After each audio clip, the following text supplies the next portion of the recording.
सुनिए डॉक्टर श्याम सुंदर पराशर जी की अद्भुत कथा। आज की इस कथा में भक्तों उस निराकार पार ब्रह्म की बाल लीला को आप देखेंगे। किस प्रकार कंस के द्वारा भेजे गए एक एक असुर को उस पार ब्रह्म ने मानव लीला करके उनका वध किया। तो ध्यान से इस भक्तिमय रचना को देखिए। श्री राधे राधे। स्वस्तयनं जात कर्मात्मजस्य वै। ब्राह्मणों ने मिलकर के उच्च स्वर से स्वस्ति वाचन किया। स्वस्ति न इंद्रो बृहस्रवाः स्वस्ति नः पूषा विश्ववेदाः स्वस्ति नस्तार्क्ष्यो अरिष्टनेमिः स्वस्ति नो बृहस्पतिर्दधातु। ऐसे भाचित्वा स्वस्तयनम स्वस्ति वाचन बोल करके कारया मास विधिवत विधि पूर्वक समस्त जात कर्म संस्कार ब्राह्मणों ने संपादित किया। ब्राह्मणों को नंद बाबा ने 2 लाख गायों का दान दिया। धेनु नाम नियुते प्रादात विप्रेभ्यः समलंकृते। और गाय भी ऐसी ही नहीं देती, समलंकृते, सम्यक्तया अलंकृते, बहुत अच्छी तरह से सजा सजा करके, सोने से सींग, चांदी से खुर, वस्त्राभूषण धारण करा करके फिर गौ माता का दान किया। अन्न के 7 पर्वत बना करके ब्राह्मणों को भेंट किए। तिलाद्रीन 7 रत्न उघा। अन्न की इतनी ऊंची राशि इकट्ठी करी जाए कि एक व्यक्ति एक दूसरे को आमने सामने खड़े होकर देख ना पाए। और इतनी ऊंची अन्न राशि को वस्त्र से ढांक कर कुछ मुद्रा रख करके जो दान करते हैं उसे पर्वत दान माना जाता है। तो ऐसे अन्न के 7 पर्वत बना करके नंद बाबा ने भेंट किए। तिलाद्रीन 7 रत्न उघा 7 कौंभा बराबरता।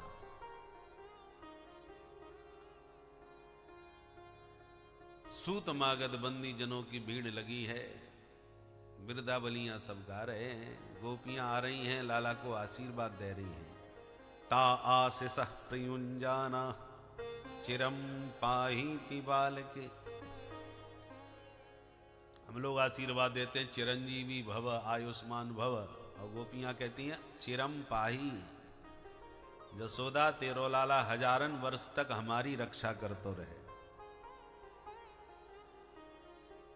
ऐसे नंद बाबा के यहाँ गोपी ग्वालों, संत विद्वान ब्राह्मण सब आ रहे हैं, खूब बधाइयां गा रहे हैं। नंद बाबा खूब उदारता के साथ लुटा रहे हैं। जो मांगता है उससे दुगना उसे दे रहे हैं। याचक अयाचक हो गए, संभाल नहीं पा रहे। पोटली भर भर के बांध बांध के ले जा रहे हैं। कभी कभी पोटली खुल जाती है रास्ते में, तो वस्त्राभूषण बिखर जाते हैं। अनेक रत्न जो खनखनाने लगते हैं गलियों में बिखरे हुए, तो ऐसा लगता है जैसे महालक्ष्मी मूर्तिमंत होकर के नृत्य कर रही हो अपने प्रियतम के प्राकट्य पर।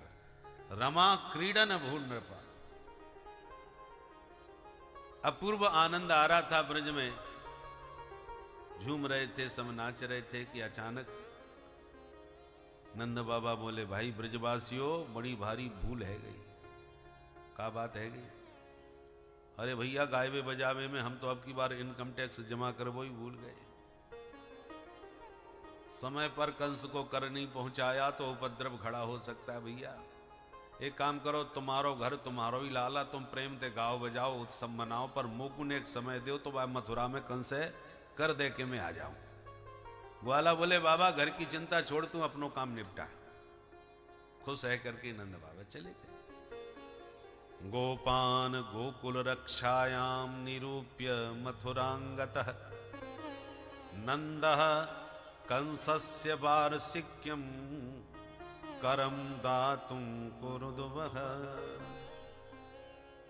सुखदेव जी कहते हैं, हे कुरुदवः, हे कौरव श्रेष्ठ परीक्षित कुरुवंशी, कंसस्य वार्षिक करम दातुम नंदः मथुरांगतः। कंस को वार्षिक कर देने के लिए नंद बाबा मथुरा गए। बाबा मथुरा गए और मथुरा से लाला की मौसी आई गई। कंसेन प्रहिता घोरा पूतना बालघातिनी। बालघातिनी पूतना ने ब्रज में प्रवेश किया तो जैसी उसने हल्ला सुना, आनंद के आनंद भयो, समझ गई काऊ के घर में पूत भयो और मेरो नाम पूतना। देखूं तो सही कौन को पूत है।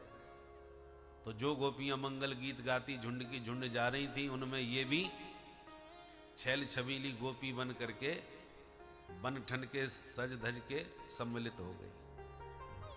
सुखदेव जी कहते हैं, परीक्षित ऐसी लग रही थी जैसे साक्षात श्री देवी आ गई हो। गोप्यः श्रियं दृष्टुमिवागतां पतिं। और जैसे ही गोपियों ने नंद भवन में जाके मैया जसोदा को बधाई दी तो इसने भी नाटक दिखाया। अरे जसोदा बहन बधाई हो, मैंने जैसी सुनी कि तेरे या बुढ़ापे में लाला भयो है, मैं तो खुशी में बाबरी है गई। सब काम धंधे छोड़ छाड़ के बस तेरो छोरा देख बेच भागी भागी आई हूं। अब तू ऐसे आके फाड़ फाड़ के मुकू का देख रही है, ना पहचानी का। अब मैया नीचे से ऊपर ताके, हे भगवान ये मेरी बहना कहाँ थे आटपकी। आज से पहले मैंने तो कबू ना देखो, पर मुझको इतने प्यार से बधाई लेके आई है तो होगी तो कोई जान पहचान की है। अरे सगी बहन न सही तो चचेरी ममेरी भुपेरी का दूर रिश्ते की होगी। अब मैं एकदम पूछूं कि तू कौन है तो बुरो मान जाएगी। यशोदा माने यश देने वाली, इसलिए भूल के भी किसी का मन दुखाना नहीं चाहती। अतः सशंकित मना होते हुए भी मैया मुस्कुरा के स्वागत कर रही है। आओ बहन आओ, तुम सबन को आशीर्वाद है जो या बुढ़ापे में ये खुशी को दिन आयो। तू मेरे छोरा है, बढ़िया सो आशीर्वाद दे के आ, फिर मैं फुर्सत में बैठ के ढेर सारी बात करूंगी। तो दे ये मैया के व्यवहार की कुशलता है कि बिना पहचाने भी ऐसा व्यवहार कर रही है कि दूसरे को पता ही ना चले। और पूतना ने अवसर पाकर तुरंत कहा, बहन मैं अभी आई, और पहुंच गई पालने के पास। पालने में प्रभु प्रेम से खेल रहे थे। जो तिरछी निगाह से देखा, ओ मौसी जी आ रही है, सो देखते ही पट्टा आंखें बंद कर ली। विबुध्यताम बालक मारिका गृहम चराचरात्मा सनिमीलते क्षण। निमीलते क्षण, दोनों आंख बंद कर ली। क्यों कर ली? संतों ने खूब सारे भाव दिए। एक संत कहते हैं, भगवान ने सोचा दुष्टों का विनाश करने आए हैं और लगता है मौसी जी से ही शुभारंभ होने वाला है, तो चलो आंख बंद करके पहले मंगलाचरण कर लें, तब श्री गणेश करेंगे। इसलिए दुष्टों के विनाश का शुभारंभ करने से पूर्व मंगलाचरण करने लगे आंख बंद करके। अथवा भगवान ने सोचा ब्रज में आए थे माखन मिश्री खावे, और अभी माखन मिश्री का स्वाद भी नहीं चख पाए और मौसी जी आ गई जहर पे बावे, तो जहर पीवे को हमें तो ने को अभ्यास ना है। ये अभ्यास तो भोले बाबा शंकर को बड़ो जोरदार है। सो पट्ट से आंख बंद करके भोले बाबा को ध्यान करने लगे, भोलेनाथ जल्दी आओ भैया, जहर से आप ही निपटी। अथवा मानो इसलिए नेत्र बंद कर लिए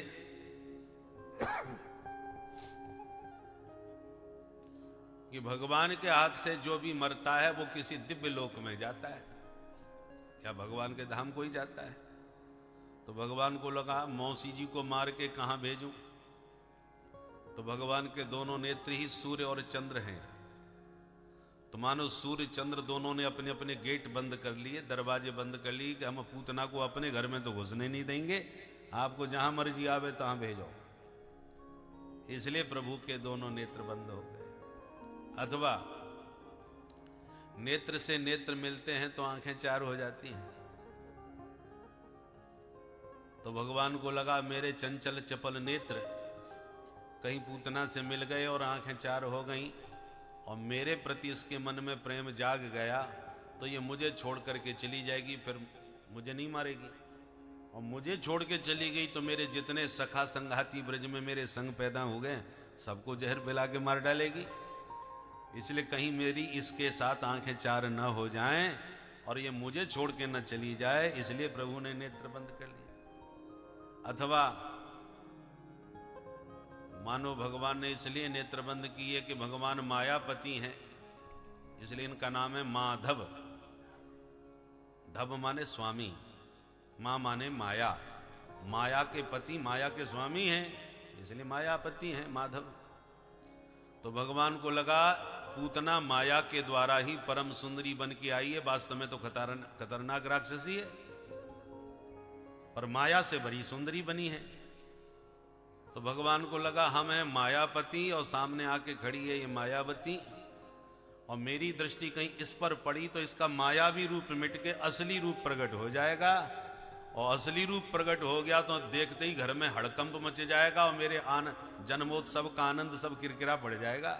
इसलिए जैसी सुंदरी बन के आई है वैसी बनी रहने दो, हम ही अपनी आंखें बंद कर लेते हैं, इसलिए प्रभु ने नेत्र बंद कर लिए। अथवा अपने भैया कंस को वचन देके चली थी पूतना की ब्रज के जितने बच्चे हैं सबको ठिकाने लगा दूंगी, ये जिम्मेवारी मेरी रही। मेरा नाम है पूतना, एक पूत नहीं बचेगा। और ब्रज में जितने बालक जन्मे हैं सब भगवान के भक्त हैं, सखा हैं। तो भगवान कहते हैं मेरे भक्तों के अनिष्ट का कोई मन में भी विचार लावे, ऐसे हत्यारे का मुझे मुंह देखना भी पसंद नहीं है, इसलिए भगवान ने आंख बंद कर ली, पूतना को नहीं देखा। अथवा मानो भगवान कहना चाहते हैं कि जो दृष्टि का पात्र हो उसी पर दृष्टिपात करना चाहिए, कुपात्र पर दृष्टि जाने से दृष्टि विकृत हो जाती है। तीन का कोई भरोसा नहीं। कौन कौन? दृष्टि, भ्रष्टि और ट्रष्टि। दृष्टि कब बिगड़ जाए, वृष्टि, वृष्टि माने बरसात, बरसात कब हो पड़े और कब कौन सा ट्रष्टि फैल हो जाए। तो भगवान को लगा दृष्टि सत्पात्र पर ही डालनी चाहिए। एक सुंदरी रामावतार में भी राम जी के सामने आई थी, उसने भी बड़ा गजब का मेकअप किया था, बन ठन के परम सुंदरी बन के पंचवटी पर पहुंची थी। आप समझी गए होंगे कौन? श्रीमती सूपनखा देवी। विवाहिता थी, शादीशुदा थी, इसके पति का नाम था विद्वद्जिह्व। तो विधवा हो गई थी क्योंकि पति इसका समाप्त हो गया था। पर भगवान के सामने परम सुंदरी बन के आई और सफेद झूठ बोलने लगे कि महाराज मुझे पूरे विश्व में सर्वत्र भ्रमण करने पर भी अपने जैसा कोई सुंदर वर नहीं मिला, इसलिए मैंने अभी तक शादी ही नहीं करी, कुंवारी घूम रही। बोलो जय सिया राम। जय सिया राम।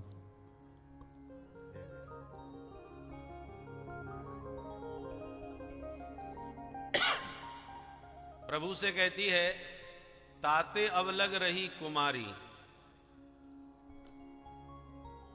पर मन माना कछु तुम ही निहारी। मैंने दुनिया घूमी पर कोई पसंद नहीं आया, इसलिए विवाह नहीं किया, पर आज आपको पंचवटी पर देखा तो थोड़ा सा मेरा मन मान गया कि हाँ कोई तो एक ठीक ठाक मिला। वैसे ज्यादा सुंदर तो आप नहीं हो महाराज, बुरा मत मानना, थोड़े से सांवले हो, काले हो, परंतु कोई बात नहीं, चलेगा। हाँ यहां पर भी तो काले राम जी यही बैठे हैं, अयोध्या में भी काले राम। तो सुपनखा कहती है मन माना कछु, थोड़ा सा तुम्हें देखकर मेरा मन मान गया, और मुझे तो लगता है कि हमको विधाता ने इसी उद्देश्य से मिलवाया है। यह संयोग विधि रचा बिचारी, विधाता ने ये संयोग रचा है जो आज हमारी आपकी मुलाकात भई। सुन सुन के भगवान के तो होश उड़ गई, ये विश्व सुंदरी कहां से आ गई, हमको फैल कर रही है। हमको भी देख करके कहती है मन माना कछु, थोड़ा सा मन माना। अरे राम जी मन में सोच रहे हैं, हम जब दूल्हा बन करके घूम रहे थे मिथिला में तो पूरे नगर में हल्ला मच गया था, पूरा शहर उमड़ पड़ा था हमें देखने के लिए। जितने भी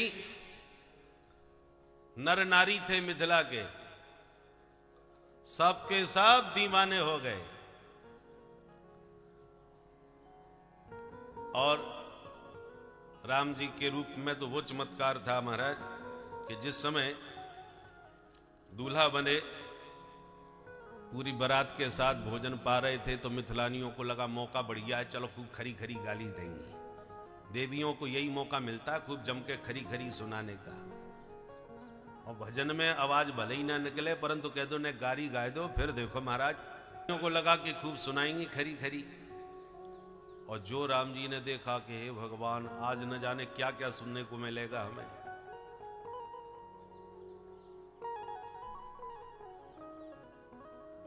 परोसने वाले खूब आनंद ले रहे हैं, भाई ससुराल वाली बात है। लक्ष्मण जी खूब संकेत देते हैं, भैया गाली गलोच न करना, पुरुषोत्तम को गाली कैसी। सखियां कहती हैं गाली बिन ससुराली कैसी। ससुराल में आयो तो गाली तो खानी पड़ेगी। तो राम जी ने कहा ऐसे तो ये मानने वाली है नहीं। तो भगवान ने तनिक मुस्कुरा करके गाने वालियों की ओर निहार लिया। बस भगवान का तनिक मुस्कुराना क्या हुआ कि गाने वालियों के होश ही उड़ गए। आई थी दशरथ जी को गाली सुनाने के लिए समधी साहब को, पर गाली गाते गाते चमत्कार ऐसा हुआ कि राघव की मुस्कान में मुग्ध होकर के दशरथ जी का तो नाम ही भूल गई और जनक जी को ही गाली देना चालू कर दिया। ये तनिक मुस्कान का जादू। आज की बात कहा कहोरी, एक कौतुक देखो है अति भारी। आई बारात जो जेवन को, तब नार चढ़ी मिथिलेश अटारी। राम को रूप निहार गई, तब मोह गई सब गावन हारी। और अवधेश के नाम को भूल गई, तब देने लगी मिथिलेश को गारी। ये राम जी की मुस्कान में ये चमत्कार था कि गाने वाली सब भूल गई सुध बुध और अवधेश की जगह मिथिलेश को गाली देना चालू कर दिया। तो राम जी की एक मुस्कान में ये चमत्कार है। मिथिलानियां दूल्हा राम जी का दर्शन करके गा रही हैं।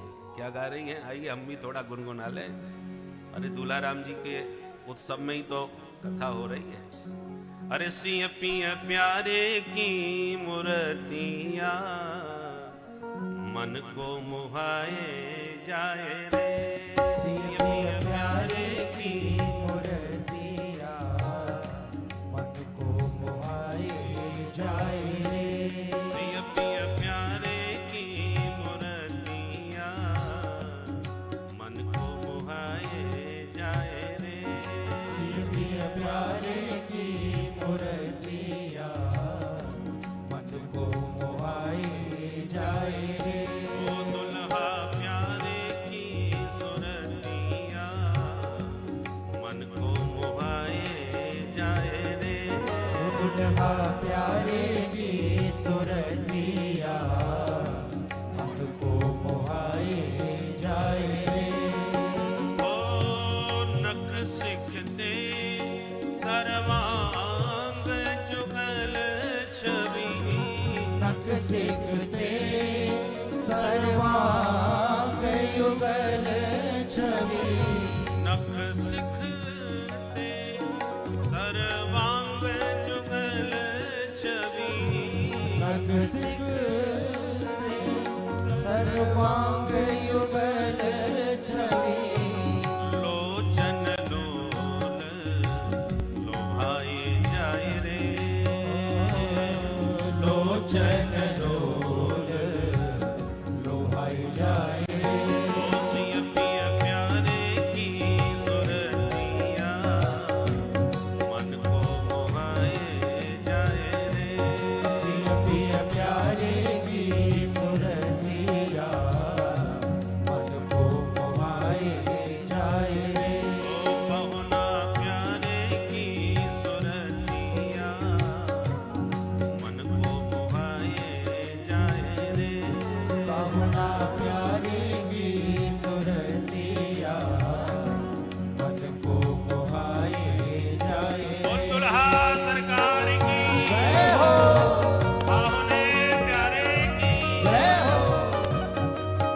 वाली जो अलकावलियां हैं, भगवान की कोई अलग सिर से छिटक करके कपोलों पर लहराने लगती है, गाल पर जो अलग लहरा रही है लगती है जैसे नागिन फुसका रही है, और नागिन के डसने पर जैसे हालत शरीर की हो जाती है, बेचारा कहीं का नहीं रहता, ऐसे ही राघव की वह घुंघराली अलकावली नागिन की तरह प्रेमियों के चित्त को डस लेती है।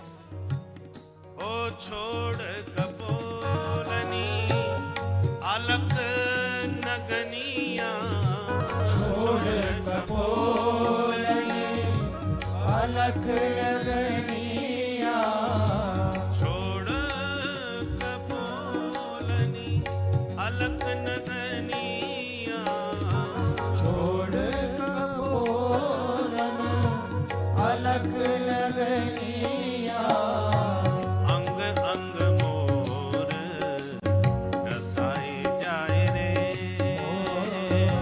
अंग अंग मोर रसाए जाए रे, पिया पिया प्यारे की मुरतिया, मन को मुहाए जाए रे, सिया पिया प्यारे की मुरतिया, को मोहाए जाए रे, जनक जमाई की सुरतिया, मन को मुहाए जाए रे, जनक जवाई मुरतिया, मन को मोहाए जाए रे। जय हो। जय हो।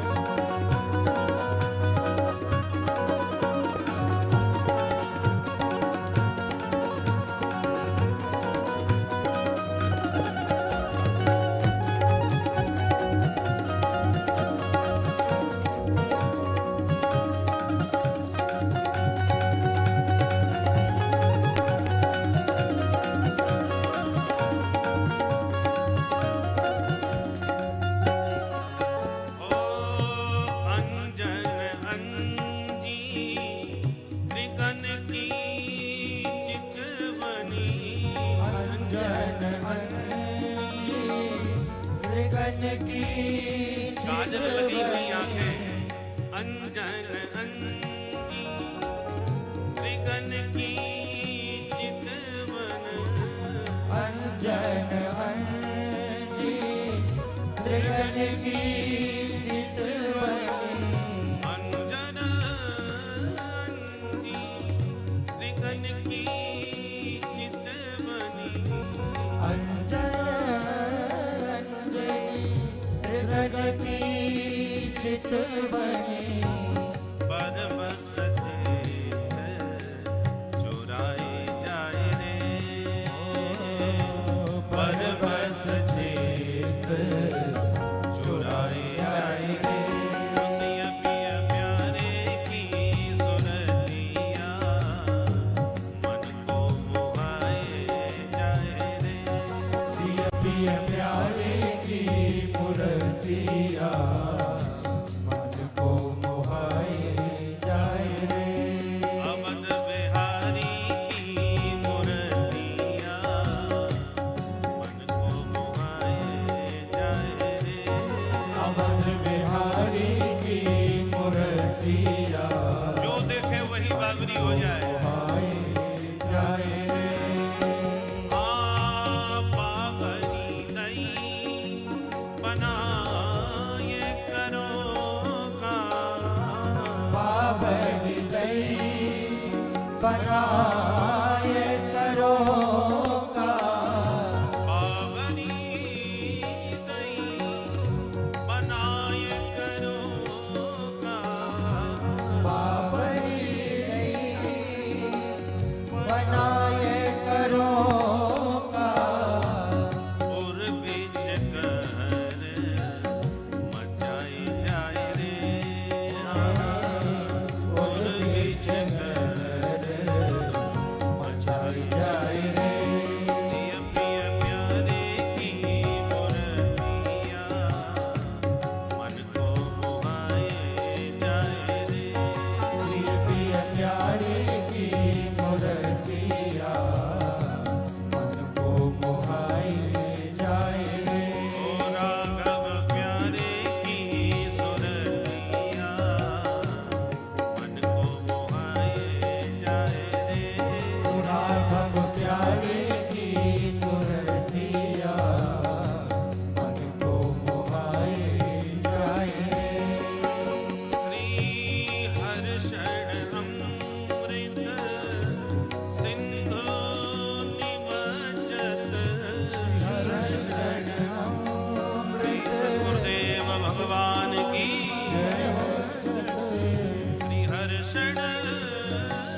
दर्शन अमृत सिंधु निमज्जन आनंद अधिक अघाई जाय रे,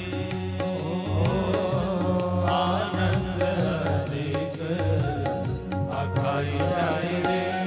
सिय पिय प्यारे की मूर्तिया मन को मोहाए जाय रे। सिय पिय प्यारे की जय हो। मूर्तिया मन को मोहाए जाय रे। दुल्हा प्यारे की सुरतिया मन को मोहाए जाय रे। दूल्हा प्यारे की सुरतिया मन को मोहाए जाय रे। ओ पहुना प्यारे की सुरतिया मन को मोहाए जाय रे। ओ बहुना प्यारे की बलिहारी सुरतिया मन को मोहाए जाय रे। रघुवर प्यारे की सुरतिया मन को मोहाए जाय रे। ओ रघुवर प्यारे की मूर्तिया मन को मोहाए जाय रे। मन को मोहाए जाय रे।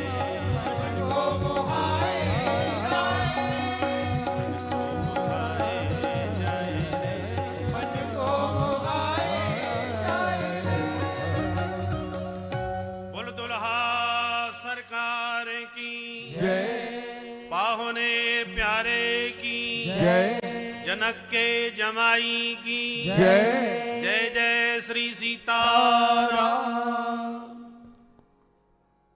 तो सूपनखा की बातें सुन सुन के राम जी मन में मुस्कुराए कि भाई हमारी सुंदरता का क्या जादू चला था वहां मिथिला में, और ये जंगल में विश्व सुंदरी कौन कहां से आएगी जो हमको फैल करती हुई कह रही है कि मन माना कछु।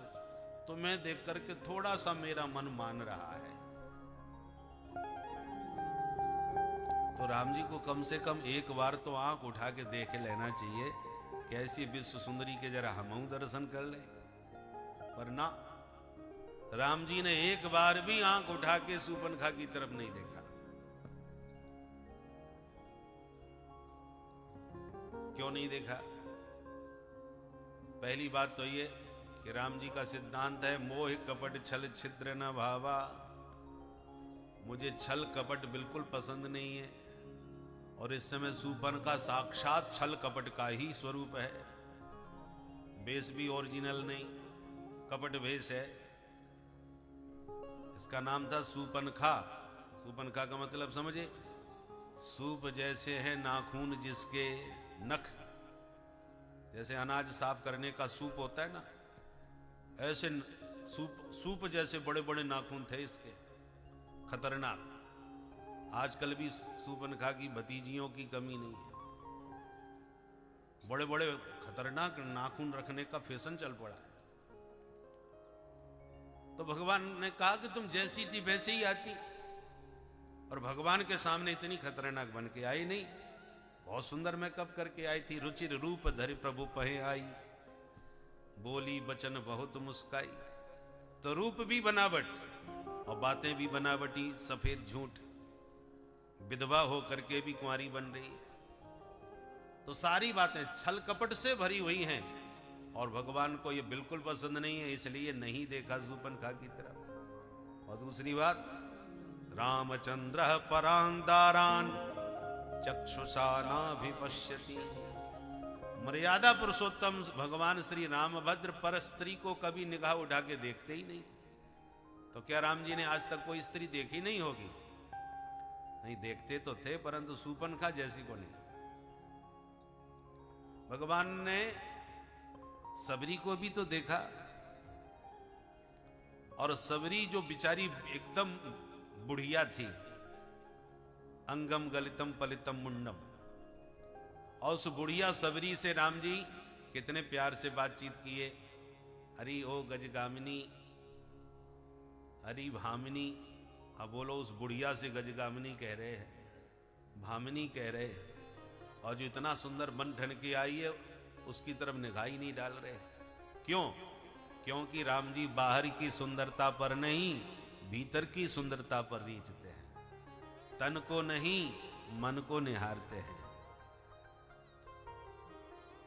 हमारी आंखें बाहर की सुंदरता पर मुग्ध होती हैं और राघव की आंखें भीतर के मन के सौंदर्य से प्रसन्न होती हैं।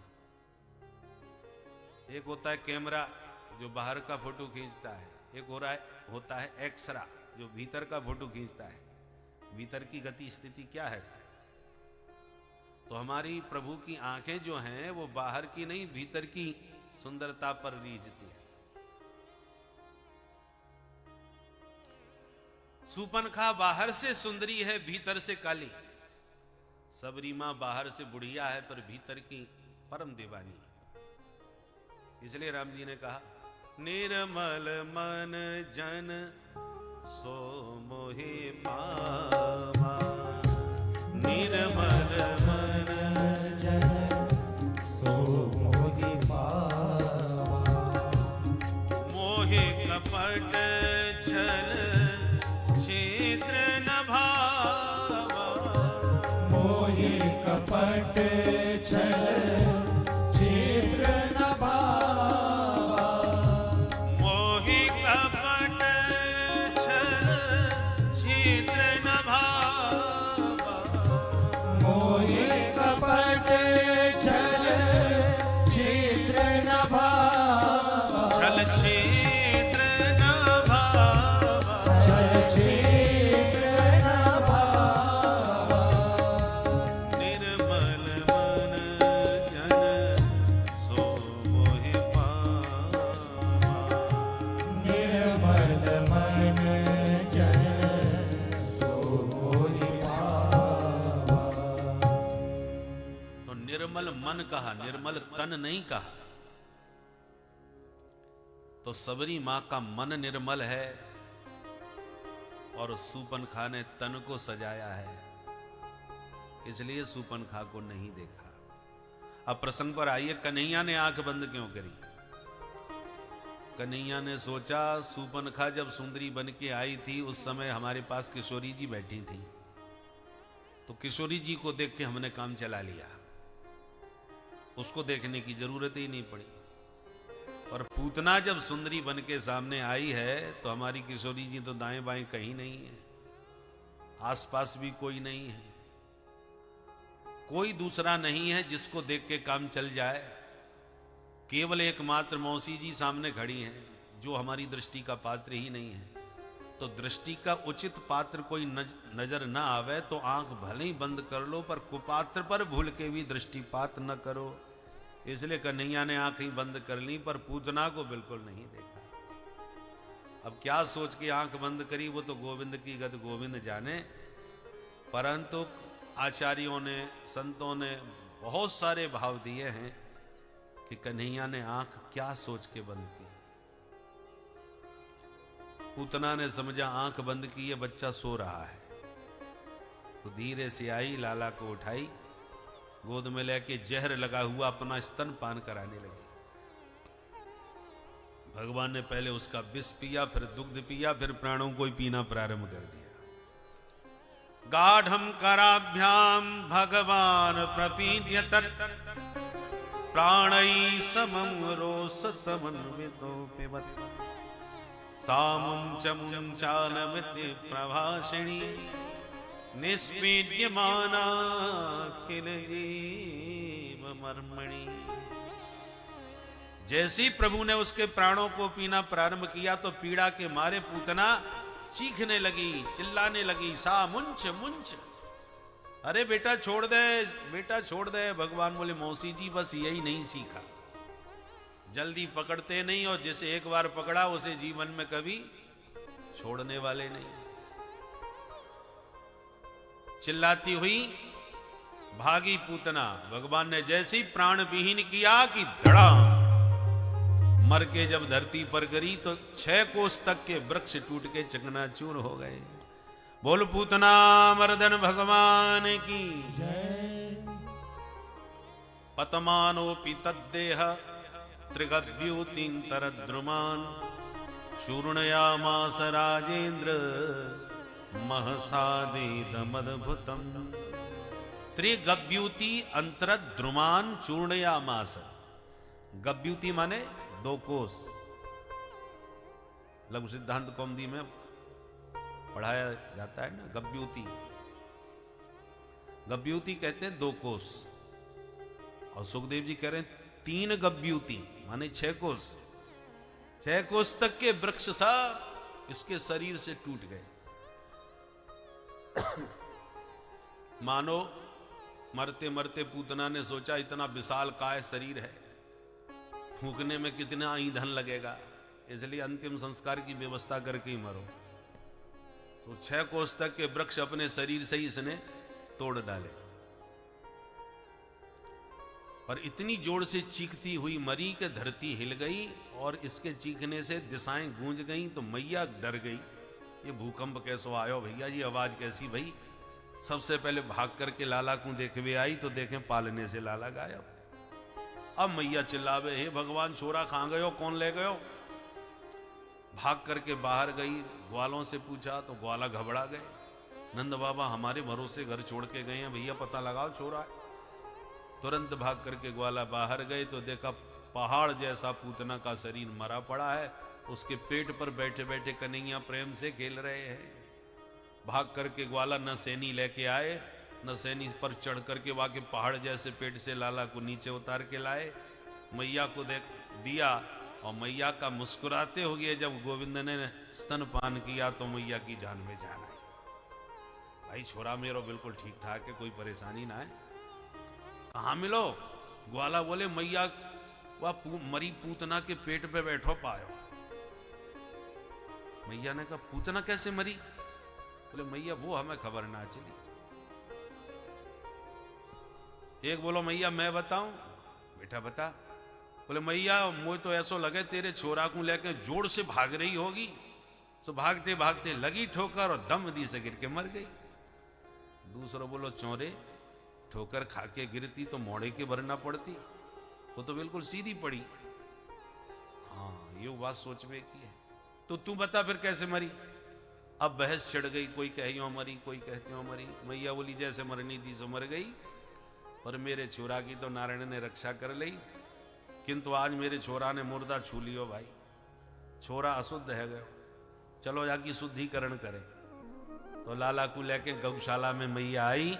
सबसे पहले गैया के गोबर में नभायो, गैया के मूत्र में स्नान करायो, गैया की चरण रज लगाई, गैया की पूंछ पकड़ के झाड़ो लगायो। हे गैया मैया मेरे छोरा की इलाय बलाय सब दूर कर।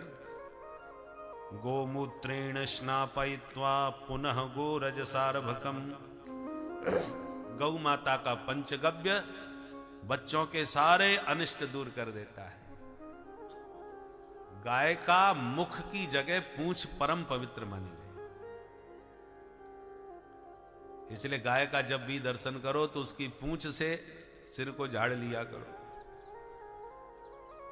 गाय की पूंछ का झाड़ा लगाने से शरीर के सारे अमंगल अनिष्ट सब भाग जाते हैं। परम पवित्र होती है गौ माता की पूंछ। तो मैया गाय की पूंछ से लाला को झाड़ रही है मंत्र पढ़ पढ़ के। इंद्रियाणि हृषिकेश प्राणा नारायणो बतु श्वेत दीपपदिश्चित्तम मनो योगेश्वरो बतु। ऐसे 8 श्लोकों में मैया ने लाला को झाड़ा है, इसलिए इन 8 श्लोकों को बाल रक्षा कवच कहा जाता है। आपका बच्चा बीमार ज्यादा रहता हो, नजर जल्दी लगती हो, कोई भी अमंगल की आशंका हो, तो श्रीमद् भागवत के इस बाल रक्षा कवच को पढ़कर शुद्ध देसी गाय की पूंछ से बच्चे को झाड़ दो, उसके सारे अमंगल अनिष्ट सब भाग जाएंगे। पर गाय शुद्ध देसी होना चाहिए, जर्सी वर्सी नहीं। बोलो जय सिया राम। जय सिया राम। सुखदेव जी कहते हैं राजन मैया तो झाड़ा फूंकी कर रही है, और उधर नंद बाबा आ गए, पूरी घटना बाबा को सुनाई। नंद बाबा बोले भैया मुकु तो मथुरा में वसुदेव ने कह दी कि तेरे घर में संकट आए बेबार हो, तू जल्दी भाग। और जब से माँ ने कही है तब से ही मैंने माला सटकाई है, पूरे रास्ते भर भजन कर तो आयो कि मैं हे नारायण मेरे छोरा की रक्षा कर लियो। देख ले मेरे भजन को चमत्कार जो नारायण ने मेरी सुन लई और या पूतना में एक धमुकरा धर दियो सो मर गई। साक्षात ये मेरे भजन को चमत्कार भयो है। सबरे ग्वाला बोले बाबा इतनी देर से हम यही बहस कर रहे थे कि मरी तो मरी कैसे। अब सब बात समझ में आ गई, ये तेरे माला को चमत्कार है, तेरे भजन को प्रताप है बाबा। अपने आप कोई कैसे मर सके, अच्छी भली पूतना। एक ग्वाला बोलो बाबा वो तो मर के चली गई पर मथुरा गोकुल को रास्ता जाम कर गई, बीच रास्ते में मरी पड़ी। अब ये बताओ कहां ठिकाने लगाएं। नंद बाबा बोले अपने अपने घर से कुलाड़ी फरसा लेके आओ, जाके हाथ पैर छांटो और काट के ये जितने वृक्ष टूटे पड़े हैं सब काट छांट के जाके ऊपर पटको और लगा दो या में आग। ब्रजवासियों ने वही किया और जैसी अग्नि संस्कार हुआ तो वो सुगंध निकली कि पूरा ब्रजमंडल सुगंधी से व्याप्त हो गया। दह्यमानस्य देहस्य धूमश्चागुर सौरभ।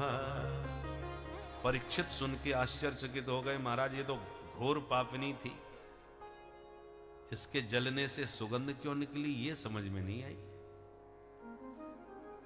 सुखदेव जी कहते हैं परीक्षित कौन कहेगा पापनी है। अरे जन्म जन्म मुनि जतन कराही, अंत राम कहे आवत नाही। मरते समय प्रभु का नाम भी मुंह से नहीं निकलता, उन प्रभु को ये साक्षात छाती से चिपका करके अपना प्राण त्याग रही है, तो इसके कल्याण में क्या संदेह रह सकता है। जिसका नाम सुन करके कह करके व्यक्ति मरते समय तर जाता है, वो साक्षात भगवान सच्चिदानंद को हृदय से लगा के मरी, इसलिए इसके संदेह में कोई, इसके कल्याण में कोई संदेह नहीं। ये तत्पूतना मोक्षम कृष्णस्यार्भकमद्भुतम शृणुयात् श्रद्धया मर्त्यो गोविंदे लभते रतिम्।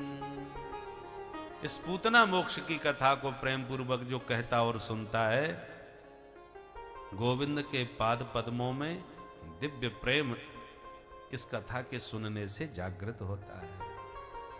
चरण कमलों में प्रभु के रति उत्पन्न करने वाला यह प्रसंग है। अब एक दिन की बात, कन्हैया का जन्म नक्षत्र आया, रोहिणी नक्षत्र था, तो मैया बड़ी प्रसन्न थी। आज मेरे लाला को जन्म नक्षत्र है, आज मैं मंगल गीत गवाऊंगी। हम लोग जन्मोत्सव मनाते हैं साल में एक बार वर्षगांठ, पर मैया हर महीने जिस नक्षत्र में लाला का जन्म हुआ है उसी नक्षत्र में उत्सव मनाती है। और वैसे जन्मदिन नक्षत्र में ही मनाना चाहिए, पर हम लोग तो आजकल नक्षत्र भूल ही गए। नक्षत्र की कौन कहे, तिथि तक भूल गए, अब तो तारीख मात्र याद रहती है। तिथि भी गई, नक्षत्र भी गए। वैसे जन्मोत्सव नक्षत्र में इसलिए मनाना चाहिए कि जिस नक्षत्र में जन्म होता है उस नक्षत्र का प्रभाव पड़ता है जातक पर। इसलिए कभी कभी माताएं नाराज होकर के कहती है ये भगवान जाने कौन से नक्षत्र में पैदा हुआ। तो इससे क्या मतलब हुआ कि नक्षत्र का प्रभाव पड़ता है जीवन में। तो मैया नक्षत्र पे लाला का जन्मदिन मनाती है हर महीने। तो आज रोहिणी नक्षत्र के दिन जब 1 महीने के हो गए तो उनको खूब नहवा धोवा करके अब मालिश करके और आंखन में काजल लगा के गिठौना से सजा करके और मैया ने पालने में सुलाई दी। मैया लाला की सोते हुए छवि को देख करके बड़ी प्रसन्न हो रही थी, पर अचानक सोते सोते गोविंद ने करवट बदल ली। अपने आप करवट बदलते देख कर तो मैया खुशी के मारे नाचने लग गई। छोटे छोटे बच्चे जब कोई भी नई कुछ हरकत करते हैं तो माताएं उसी पर नाचने लगती हैं। पहली बार बोले तो खुशी मनावे, पहली बार बैठ जाए तो खुशी मनावे। छोटे बच्चे तो ये पहली बार करवट भी नहीं बदल पाते, तो माँ ने कहा कि आज पहली बार अपने आप करवट बदली है याने, तो भैया मेरो छोरा बड़ो है गयो, 1 महीना को पूरो है गयो, आज तो गीत गवाऊंगी विशेष। तुरंत बुलायो नाई, पूरे ब्रज में लगवा दी दुहाई, ले ले के बधाई, गोपियां भागी भागी चली आई और झूम झूम के नाचने लगी। और जब गोपियां मस्ती में नाच रही थीं, गीत गा रही थीं, तो लाला का पालना मैया ने घर के बाहर गाड़ी के नीचे लटका दिया था, ताकि लाला एकांत में सोतो रहे, या के नींद में कोई बाधा ना पड़े। पर जब जोर जोर से गीत गवे तो नींद खुल गई। नींद खुलते ही चारों तरफ देखा तो मन में प्रभु ने सोचा, वाह, गीत हमारे लिए गव रहे हैं और हम ही बाहर पड़े पड़े गाड़ी के नीचे रो रहे, कोई देखवे वारो ही ना है। गला फाड़ के खूब रोए पर काऊ ने ना सुनी, तो भगवान को ये अच्छा नहीं लगा। तो रोते रोते भगवान ने देखा सकट रूप में असुर ही है, तो भगवान ने घुमा करके एक लात मारी, धम्म से टूट गई गाड़ी और सकटासुर भी गोविंदाय नमो नमः। और जो धमाधम की आवाज सुनी तो मैया भीतर से भाग के बाहर आई, टूटी गाड़ी दिखाई, मैया जोर से चिल्लाई, अरे कहां गए हो मेरो कन्हाई। ग्वाला सब भाग करके आए, लाला को पालने से निकाल के मैया की गोद में दिए, मुस्कुराते हुए मैया का स्तनपान किए, तब मैया की जान में जान आई। छोरा तो बिल्कुल ठीक ठाक है भाई, पर आंधी तूफान आयो ना है, बैल साण कोई निकरो ना है, तो धरी धरी धम्म से गाड़ी कैसे टूट गई। 2 छोरा भागे भागे आए, मैया हम बताएं, बेटा बताओ। बोले मैया तेरो लाला अचानक रोवे लगो तो हमने सोची जाए उठा के तेरी गोद में दे आए, और जब तक तेरे लाला को लेवे आते तब तक तो याने रोते रोते बोलात मारी कि धम्म से उड़ गई गाड़ी। मैया बोली दारी की हो, भांग पी के तो ना चले घर से, या नेक से छोरा ने लात मार के गाड़ी फेंक दी आकाश में, भाग यहां थे। छोरा के मैया तेरे सिर की सौगंध खा रहे हैं, आंखन देखी बात बता रहे, न संशय, हमारी बात में संशय मत कर। अनेन पादेन एतत् क्षिप्तम, ये गाड़ी तेरे लाला के पाद प्रहार से ही टूटी है। मैया बोली अपनी आंखन को जाके कहीं इलाज करवा लो, जो पागलन जैसी बात है मुझे मत सुनाओ। मैया ने नेको विश्वास ना की और डांट के छोरन को भगाई दी। इस प्रकार भगवान ने सकट भंजन किया। एक दिन तृणावर्त नाम का दैत्य तूफान बन के आ गया। भगवान समझ गए मामा जी ने उड़न खटोला भेज दियो, अब मैया गोद से नीचे उतार दे तो या उड़न खटोला मैंने कहा मैं सैर सपाटो करे आए, पर मैया उतारना ही नहीं चाह रही गोद से। तो भगवान ने धीरे धीरे वजन बढ़ा दिया। जब ज्यादा वजन हो गया तो भूमौ निधायतम गोपी विस्मिता भार पीड़िता, धरती में उतार के मैया देख भी लगी, हे भगवान हल्को फुल्को छोरा मुख आज इतनो भारी भारी क्यों लगे। अरे अब समझी, 2 घंटा से दूध जो पिवाए रही हूं, मालूम पड़े ज्यादा दूध पी गए हो छोरा, तो भारी है। तो खेलने के लिए आंगन में छोड़ के मैया भीतर चली गई, और इतने में तूफान बना, तृणावर्त आया, उठा करके कंधे पर बैठा के आकाश में उड़ा के ले गया।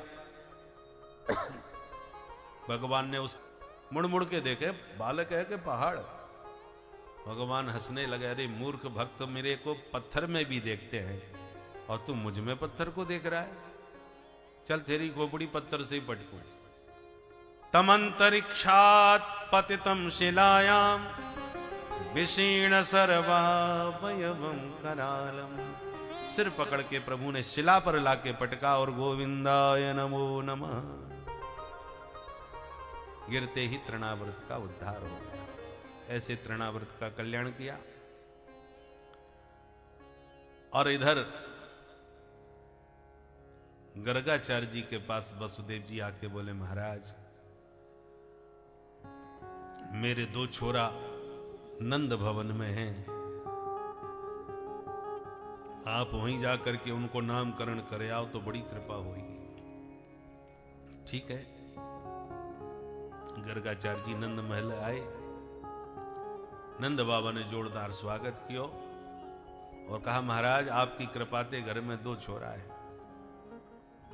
परंतु ये छोटे वाले जसोदा के लाला को जब से जन्म भयो है, या के ऊपर बड़े संकट आ रहे। पैदा होते ही पूतना उठा के ले गई, बाल बाल बच गए। एक दिन यह छोरा पे अपने आप ही गाड़ी टूट के गिर गई, एक दिन तूफान में उड़ गयो। अब आप ही बताओ यहाँ पे कौन सी 7.5 चल रही है, या की ग्रह दशा ठीक ना दिख रही। तो गर्गाचार्य जी बोले पहले छोरा को नाम बताओ तो मैं बाप को फिर राशि फल देखूं, ग्रह दशा तभी समझ में आएगी। नंद बाबा हाथ जोड़ के बोले महाराज नाम तो मैंने अबे कछु ना है धरो। गर्गाचार्य जी बोले जब नाम ही ना है तो अब कौन सी राशि देखूं मैं। गर्गाचार्य जी बोले नाम तो हो जाना चाहिए, अब साल भर को होबे बारो होए को छोरा। नंद बाबा बोले तो आप ही धर दो आज कछु नाम। गर्गाचार्य जी बोले नाम तो धरेंगे पर एक शर्त पर। कहा बोले हल्ला बिल्कुल नहीं मचो, तुम नेक नेक बात पे हल्ला मचाओ। नंद बाबा बोले यदि आपकी आज्ञा है तो पड़ोसी ये भनक ना पड़न दूंगा महाराज, आप तो चुप ही नाम धर के चले जाओ, गौशाला में बैठो, मैं यहीं छोराए ले आऊं। बोले ठीक है तो ले आ। नंद बाबा ने भीतर खबर करी तो दोनों माताएं लाला को लेके चल पड़ी, अपने अपने छोरन को, जसोदा और रोहिणी। चलते चलते रोहिणी बोली बहन जसोदा या पंडित को बहुत नाम है, पूरे मथुरा मंडल में या गर्गाचार्य जैसो दूसरों कोई विद्वान ना है। जसोदा मैया बोली बहन तू कह तो या पंडित की मैं कछु परीक्षा लेके देखूं। अरे जसोदा तू कैसे परीक्षा लेगी। बोले एक काम कर, मेरे छोरा है तू ले ले, तेरे छोरा है मैं ले लूं, पक्को पंडित होएगा तो बताए देगो, ना बता पायो तो समझ में आ जाएगा कि ऐसो ही खड़िया पंडन बाबा है, नाम बड़े दर्शन थोड़े। ठीक है ये बात सही है। तो दोनों माताएं अदला बदली करके छोरन की गौशाला में आकर के महाराज जी को प्रणाम करके बैठ गई। महाराज जी दंडोत। पर जैसी गर्गाचार्य जी ने आशीर्वाद दियो तो नंद के लाला से आंखें चार रह गई। जो भगवान की बांकी झांकी आभा प्रभा शोभा का दर्शन किया, बाबा की आंखें तो खुली की खुली रह गईं। ध्याता ध्यान दे तीनों एक हो गए, तृप्ति लग गई। निर्निमेष नयनों से निरंतर निहारते ही रह गए। मैया ने समझा कि महाराज जी कछु छोरा को भविष्य पढ़ रहे होंगे, कछु ग्रह दशा देख रहे होंगे, कछु रेखाएं देख रहे होंगे। मैया बेचारी हाथ जोड़ के बैठी रही। बैठे बैठे 1 घंटा बीत गया। जब बाबा कछु ना बोले तो मैया हाथ जोड़ के धीरे से बोली महाराज जी घर के और काम निपटाने हैं, आपने विचार कर लियो हो तो बता दो कछु नाम। अब बाबा हो तो विचार करें, बाबा तो गए समाधि में।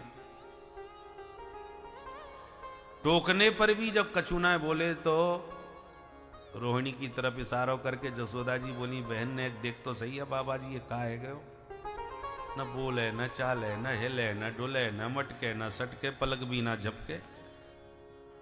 रोहिणी जी धीरे से बोली बहना मुझ तो लगाया बाबा की सांसों ना चले। अब मैया घबरा गई, हे भगवान तो या महाराज जी ये मेरो ही घर में लोग कलंक लगावे को अच्छे भले बैठे ठाड़े या बाबा कहा है गयो। और मैया तो बेचारी डर गई, हाथ पकड़ के हिलावे लगी महाराज जी। सोई महात्मा की समाधि खुल गई। तुरंत हाथ जोड़ के बोले अरे जसोदा मैंने तेरे छोरा को नाम सोच लियो। जसोदा मैया बोली धन्य महाराज ऐसे नाम सोचो जाए, मैं तो न जाने काका सोच में लग गई। अब जल्दी बताओ आपने कहा नाम विचार कियो है। महात्मा मन में सोचने लगे थे, आए थे नाम देवे को, पर या प्यारी सूरत को देख के हम तो अपनों ही नाम भूल गए। सावधान होकर के महात्मा ने दोनों बालकों को पुनः निहारा, फिर मन में विचारा यहां कहीं परीक्षा तो ना है रही हमारी, ये अदला बदली सी कैसे नजर आ रही है। तो तुरंत यशोदा जी से बोले सुन जसोदा, बोलो महाराज। अयम ही रोहिणी पुत्रो रमयन्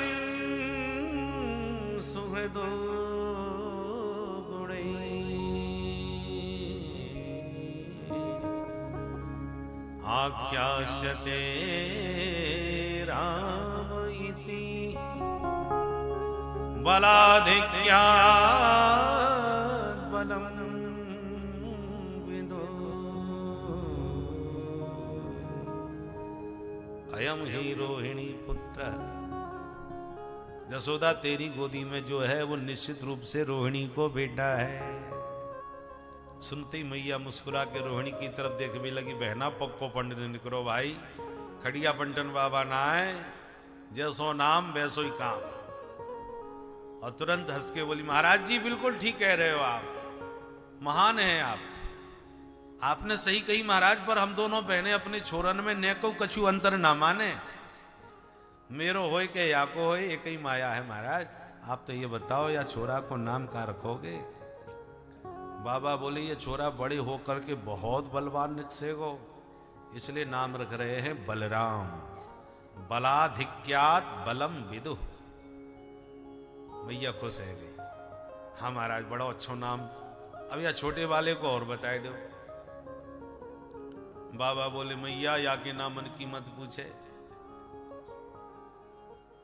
बहूनी संति नामानि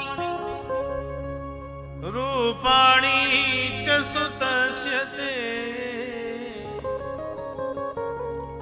गुणकर्मानुरूपाणि तान्यहं वेदनो जना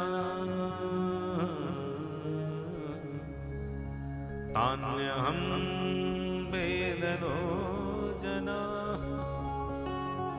भैया इनके नाम अनेक अनूपा, हजारन नाम होंगे। मैया बोली महाराज मुझे हजारन की जरूरत ना है, कोई चोखो सो एक नाम बता दो ठीक ठाक।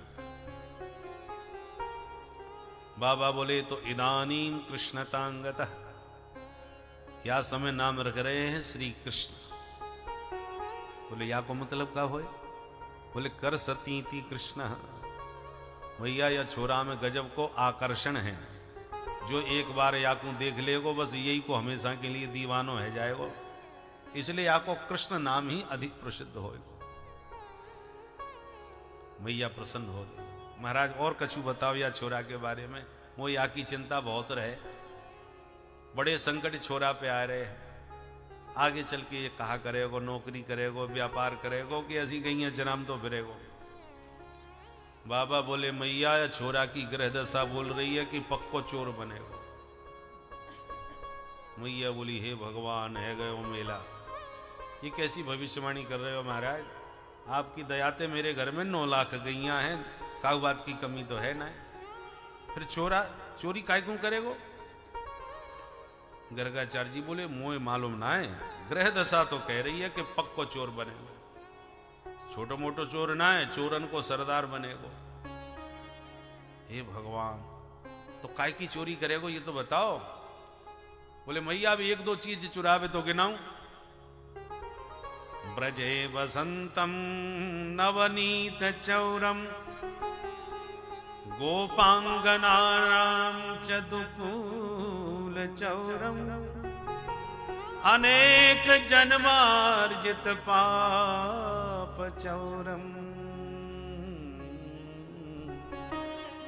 चौराग्रगण्यं पुरुषं नमामि। चोर नहीं चौराग्रगण्य। वेद भगवान भी कहते हैं तस्कराणाम पतये नमो नमः। गोपाल सहस्त्र नाम में भी चोर जार शिखामणि। इसलिए मैया इसको एक नाम और प्रसिद्ध होएगा हरि। हरि को मतलब हरति, हरति इति हरि, जो हरण कर ले वो हरि। हरति गोपी नाम चित्तम वित्तम नवनीतम इति हरि। हरति प्रणत जनानाम पापम इति हरि। प्रणत जनों के पापों का जो हरण कर ले, गोपियों के चित्त को चुरा ले, नमामि चित्त चोरकम। इस प्रकार से इसका हरि नाम भी बहुत प्रसिद्ध होगा। मैया बोली बस महाराज मुझे ज्यादा भविष्यवाणी अब सुननी ही ना है, नहीं तो सोच सोच के बावरी है जाऊंगी। जैसो होएगा सो देख लूंगी महाराज, बुढ़ापे की संतान है, आप तो बढ़िया सो आशीर्वाद दे के जाओ। तो बाबा खूब सारो आशीर्वाद दे करके मन में छवि बसा करके चले गए। भीतर आकर के जसोदा जी बोली, बहन रोहिणी महाराज जी विद्वान तो खूब निकले भाई, एक निगाह में पट्टे से पहचान गए कौन को छोरा कौन सो है। नाम कछु टेढ़े मेढ़े धर दिए, पर कोई बात नहीं, अपने घर के छोरा है, चाहे कछु नाम धर लो। वैसे मैंने 2 नाम पसंद किए हैं। महाराज जी ने नाम रख दिए कृष्ण बलराम, और मैंने नाम रख दिए कनुआ और बलुआ। सीधो सो नाम बोलवे में आराम। छोरा को चाहे जितना बढ़िया छांट के नाम धर लो, पर मैया प्यार को नाम अपने ढंग से कछु न कछु अलग से ही रखे। तो मैया ने कृष्ण की जगह पर कनुआ, कन्हैया, कान्हा, ये मैया के प्राइवेट नाम है घर के। प्यार का नाम घर में अलग होना चाहिए और प्रसिद्ध नाम अलग। काउ छोरी है बचपन में गुड़िया गुड़िया कह के बुलाओ तो बड़ा अच्छा नाम लगे, पर पता चला गुड़िया नाम ही परमानेंट कर दिया। भविष्य में जब वो गुड़िया बुढ़िया हो जाएगी, अब बुढ़िया दादी को भी जब कोई गुड़िया गुड़िया कह के बुलाएगा तो कितना अजीब लगेगा। अब दोनों कनुआ बलुआ घुटनों केवल चलना प्रारंभ कर दिए नंद प्रांगण में। एक बार रेंगते रेंगते गौशाला में घुस गए। गैया का गोबर ढेर सारा पड़ा था। कन्हैया दाऊ जी को और इशारे में बोले, दाऊ दादा जब भी संकट पड़े मैया गोबर में नवावे, आज अपनी इच्छा से ना लो। तो उठा उठा के गोबर की मालिश करने लगे और 2 मिनट में नीचे से ऊपर तक पूरे गोबर गणेश बन गए। मैया ने देखा ये गौशाला में, क्योंकि मैया ने नूपुर बांध रखे हैं तो आवाज सुन करके समझ जाती है वहां है। जो गौशाला में गोबर में सने कन्हैया को देखा, मैया खूब हंसी और फिर आंख दिखा के डांटती, वही बोली, चोरे कनुआ पूर्व जन्म को सुगर है का, जब देखो तब गोबर कीचड़ में लिपट तो फिरे। तो मैया तो प्यार से डांट के कह रही है, पर कन्हैया हंस के दाऊ जी को इशारा कर रहे हैं, देख लो दाऊ भैया मैया ने मुझको बिल्कुल ठीक पहचान लियो, क्योंकि प्रभु का सबसे पहला अवतार महावराह सूकर रूप में ही हुआ था पृथ्वी का उद्धार करने के लिए। तो हंसते हुए माधव मानो मां के वचन का अनुमोदन कर रहे हैं कि मैया तू ठीक कह रही है। पंकाभिषक्त सकला वयवं विलोक्य दामोदरम वदति कोपवशा जसोदा त्वं सुकरोसि गत जन्मनि पूतना इत्युक्त संस्मृति मुखो वतुनो मुरारे। इस प्रकार से बाल क्रीड़ा करते कन्हैया कभी गायों के सींग से लटक जाते हैं, कभी बछड़ों के दांत गिरने लग जाते हैं, कभी छुरा घुमा करके तलवार की तरह वीरता दिखाने लग जाते हैं, कभी जलती लकड़ी को गोल गोल घुमाने लग जाते हैं। एक ही श्लोक में अनेक लीलाओं का सांकेतिक वर्णन किया है सुखदेव जी ने, पर उन लीलाओं को बहुत विस्तार से सूरदास जी जैसे वैष्णवों ने अपने पदों में विस्तार पूर्वक गाया है। अब पैया पैया चल के घर की देहरी के बाहर भी दौड़ना प्रारंभ कर दिया। एक दिन अपने ग्वाल सखा इकट्ठे किए और बोले, भाई ब्रजवासियों कछु नयो सौ खेल खेले। कौन सो भैया? कन्हैया बोले, चलो आज चोरी चोरी खेलेंगे। बोले, दारी के चोरी करेगा मैया मारेगी। कन्हैया बोले, रुपया पैसा की चोरी थोड़ी करेंगे। तो बोले, माखन मिश्री की चोरी करेंगे, खाएंगे खवाएंगे, खावे बीवी की चोरी थोड़ी मानी जाए। तो लाला तेरे घर में तो ढेर माखन है, फिर तू चोरी काहे क्यों करेगा? कन्हैया बोले, मेरे घर में तो है, पर तुम सबन के घर में थोड़ी है। मधुमंगल देखो, श्रीदामा देखो, सब 1.5 हड्डी के हो रहे हैं। और जब मैं पूछूं तुम्हें खावे पीवे ना मिलेगा, कैसी शकल पे 12 बज रहे हैं? तो सब एक ही बात कहें, कन्हैया माखन तो हमारे यहाँ भी खूब होए और मैया सब बेचे आवे। अब तुम बताओ ब्रजवासियों, गैयन की सेवा को हम ग्वाला और गोरस खावे के ताई मथुरा के लाला। ब्रजवासी बोले लाला तेरी बात में दम तो है। अच्छा तो ठीक है कन्हैया, चल फिर कौन के घर चले। कन्हैया बोले आज अपने घर में नेक अभ्यास कर लो, घर में सफल होंगे तब दूसरे के घर चलेंगे। तो सबने अपने अपने घर हाथ साफ किए। दूसरे दिन फिर मीटिंग भई। सबसे भगवान ने पूछा बताओ कहा कियो। अपनी अपनी कहानी सुनावे लगे। कछु सफल भय, कछु विफल भय, कछु पकड़े गए, कछु पिटके आए। तो जो पिटके आए वो कान पकड़ के बोले कन्हैया हम तो आज के बाद कभू चोरी ना करेंगे। क्यों, कहा भयो? अरे लाला मैया ने पकड़ के जो पिटाई करी है नानी याद आ गई। दोबारा कहीं पकड़े गए तो भयंकर पिटाई होगी। कन्हैया बोले जाओ दारी के हो, पहली बार चोरी करे और पिट के भगे आए। चल मैं सिखाऊं तुम्हें। ब्रजवासी बोले लाला तू हमारो सरदार, आज के बाद हम तेरे इशारे पे ही चलो करेंगे, मिलके चोरी करेंगे। ठीक है। कन्हैया बोले तो अपनी एक मंडली बना लो। तो अपनी मंडली को नाम का होना चाहिए, रजिस्ट्रेशन करवाएं। मंडली को नाम का होगा? बोले अपनी मंडली को नाम होगा बाल गोपाल चौर विद्या प्रचार मंडल। सर्वसम्मति से मंडल बन गया और मंडलाध्यक्ष कन्हैया हो गए। अब इनकी अध्यक्षता में घर घर माखन चोरी हो भी लगी। बोल माखन चोर भगवान की जय।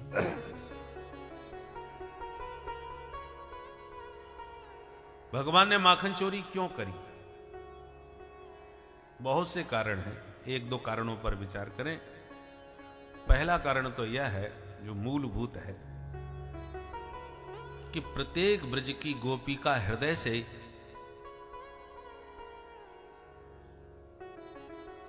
यह भाव था कि कभी कन्हैया हमारे आंगन में आवें और हमारे हाथ का भी माखन खावें। पर यह सोच के बेचारी उदास हो जाती थी कि इनके यहां तो 9 लाख गैया हैं, हमारा माखन खाने हमारे यहां क्यों आएंगे। अंतर्यामी प्रभु गोपियों के इस भाव को जान गए, इसलिए उनका मनोरथ पूर्ण करने के लिए ही माखन चोरी लीला करते हुए उनके घर घर गए। दूसरा कारण, इनकम टैक्स के नाम पर गोकुल का बहुत सारा गोरस मथुरा में कंस के यहां भिजवा दिया जाता था और उस गोरस को चाणूर मुष्टिक जैसे पहलवान खा खा करके बर्बाद कर देते थे। तो प्रभु को लगा हमारे गोकुल के गोरस का दुरुपयोग कंस के दरबार में हो रहा है, उसका सदुपयोग तभी होगा जब ब्रजवासी खाएं।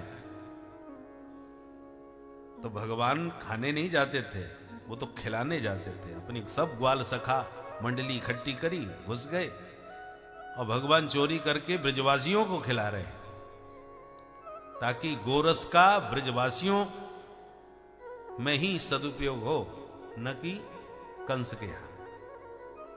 तीसरी बात, कंस को कर न देना माने उसके विरुद्ध एक क्रांति खड़ा करना है। तो भगवान ने बाल्यावस्था से ही संगठन बना करके बच्चों का कंस के विरुद्ध क्रांति का बिगुल बजा दिया। और ब्रजवासियों को इसलिए खिलाते हैं ताकि ब्रजवासी खा पी करके माखन एकदम शक्ति संपन्न हो जाए और 2-2 हाथ दिखा सके। इसलिए भगवान की एक एक लीला में अनेक कारण और रहस्य होते हैं। भक्तों को तो परमानंद प्रदायक होती है लीला, परंतु उन लीलाओं में भी आप राजनीतिक दृष्टि से देखो तो राजनीति दिखाई पड़ेगी, और भक्तों की दृष्टि से देखो तो बड़ी सुंदर भावमय लीला का दर्शन होगा। और उसके आध्यात्म पक्ष पर दृष्टा विचार करो तो आध्यात्मिक रहस्य भी इसमें बहुत छुपे हुए हैं। अब उन सब दृष्टिकोण से यदि लीलाओं का चिंतन और समीक्षा की जाए तो फिर उसके लिए बहुत पर्याप्त समय चाहिए। पर सप्ताह की जो कथा होती है तो शताब्दी का सफर होता है। एक ही दृष्टिकोण से लीलाओं का आनंद लिया जा सके, वो तो केवल 10वें स्कंद पर ही पूरा सप्ताह हो, तब उन लीलाओं के भीतर के जो भाव रहस्य हैं उनमें खूब आनंद से डुबकी लगाया जा सकता है। तो फिर परंतु फिर सप्ताह विधि के साथ न्याय नहीं हो पाता, इसलिए सांकेतिक ही चर्चा की जा सकती है। केवल सीधी सीधी लीलाओं का वर्णन करें तो पूरी नहीं हो पाती 7 दिन में। या तो समीक्षा करने लग जाएं तो फिर तो वहीं पर अटक के रह जाएंगे। पर इतना जान लीजिए कि जिस दृष्टि से आप भगवान की लीलाओं का चिंतन करेंगे, उसी दृष्टिकोण से आपको अनेक रहस्य इन लीलाओं में प्रकट होने लगेंगे। तो भगवान ने माखन चोरी लीला के माध्यम से गोपियों का मनोरथ पूर्ण किया। गोपियों को जब भी मन में गोविंद के दरस की ललक उठती है तो इकट्ठी होकर के नंद भवन में आ जाती हैं, और एक गोपी जसोदा मैया को बातों में उलझा लेती है और शेष गोपियां खड़ी खड़ी नंद के लाला का दर्शन करती है। हे जसोदा, तनिक बाहर आओ, तेरे छोरा ने तो नाक में दम कर राखी हम सबके। मैया बोली, बहना ऐसो का कर दियो कन्हैया ने। गोपियां कहती हम कुछ चुगल खोर ना है जो पीठ फांसी चुगली करती फिरे। निकाल अपने छोराए बाहर, बाकी करतूत बाकी मुंह पे सुनांगी। सोई मैया आवाज लगा बे, ओ बेटा कनुआ। दौड़ के आ गए, हाँ मैया। लाला देख तो ये सब की सब गोपियां तेरी बड़ी शिकायत कर रही हैं।